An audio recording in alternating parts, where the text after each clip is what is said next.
देखिए, जो अभी हाल ही में 2 हादसे हुए, एक बोमाई सोपोर में वसीम मीर के साथ जिस तरह उसको निहत्ते आदमी को, एक ट्रक ड्राइवर गरीब है, जिस तरह उसको गोली मार दी गई, और जो डॉक्टर ने भी बताया कि बहुत नज़दीकी से उसको गोली मार दी गई।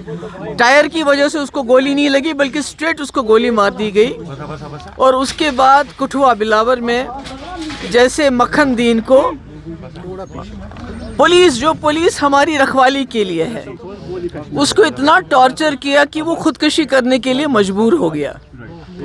और ऐसे में इंसान को ये ख्याल था कि उमर साहब जब होम मिनिस्टर से मिलेंगे तो उनसे इन मसले के बारे में बात करेंगे, क्योंकि हम कहते हैं, जैसे वो खुद बार बार कहते हैं, होम मिनिस्टर साहब के जो एडवाइज़र हैं हमारे हाथ में कुछ नहीं है। मगर वो यहाँ के वज़ीर आला हैं, उनके पास 50 MLA हैं, उनके पास मेंबर पार्लियामेंट है, उनकी एक अथॉरिटी है।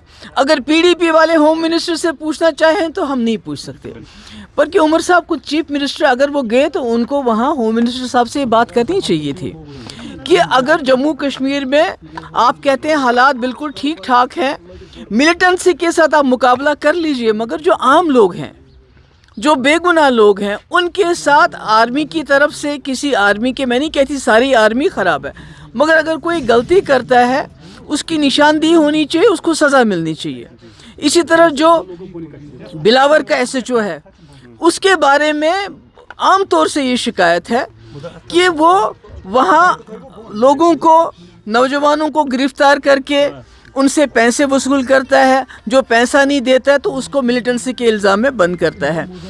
आपने भी वो वीडियो देखी होगी मक्खन दीन की, वो तो दिल दहलाने वाली चीज़ है। 25 साल का जवान, छोटे छोटे 2 बच्चे, तो उसको इतना मजबूर किया गया है कि कुरान पाक को हाथ में लेके वो खुदकुशी करता है। तो मुझे लगता है कि उमर साहब को ये चीज़ ध्यान में रखिए।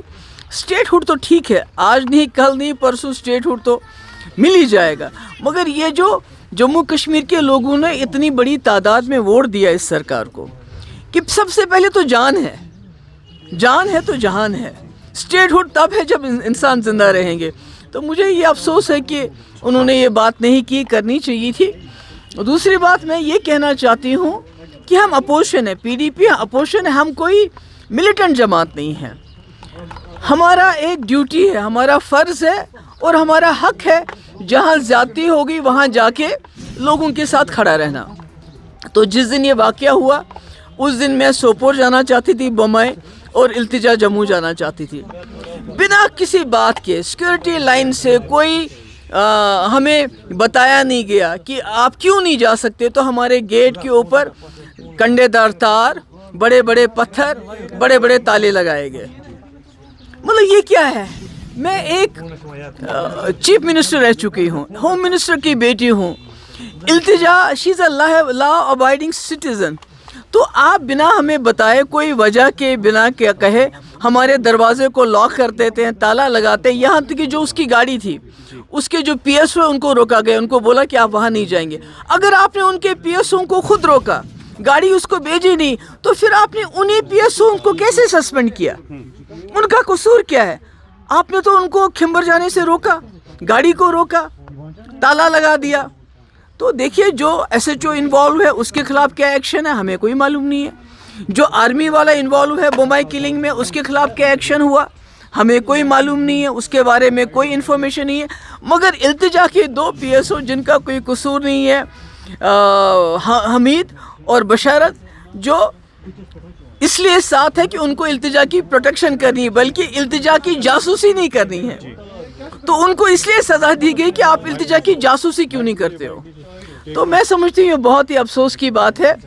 मेरी गुजारिश है गवर्नमेंट ऑफ इंडिया से कि जम्मू कश्मीर के आप इस रिश्ते को घसीटिए मत,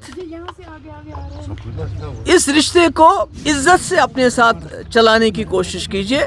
और वो तब तक नहीं चल सकता जब तक जहाँ जो ह्यूमन राइट्स वायलेशंस होती हैं, जब तक उसमें आप जो रिस्पॉन्सिबल हो उनको अकाउंटेबल नहीं बनाएंगे। उसके लिए आपको एग्जाम्पल बनानी चाहिए। बोमाई में जो हादसा हुआ और जो कठुआ में हादसा हुआ, उनको सख्त से सख्त सज़ा दी जानी चाहिए।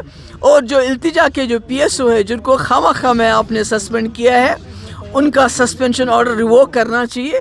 اگر آپ کی آنکھ میں تھوڑا سا وہ کہتے ہیں نا کہ لحاظ ہے. خبر آ رہی ہے جی ڈاکٹر فاروق عبداللہ صاحب جو ہے وہ آگے بڑھ رہے ہیں اور گٹھ جوڑ کر رہے ہیں. کیا آپ کو لگتا ہے کہ یہ بات سچ ہے یا I have no comments to offer on that.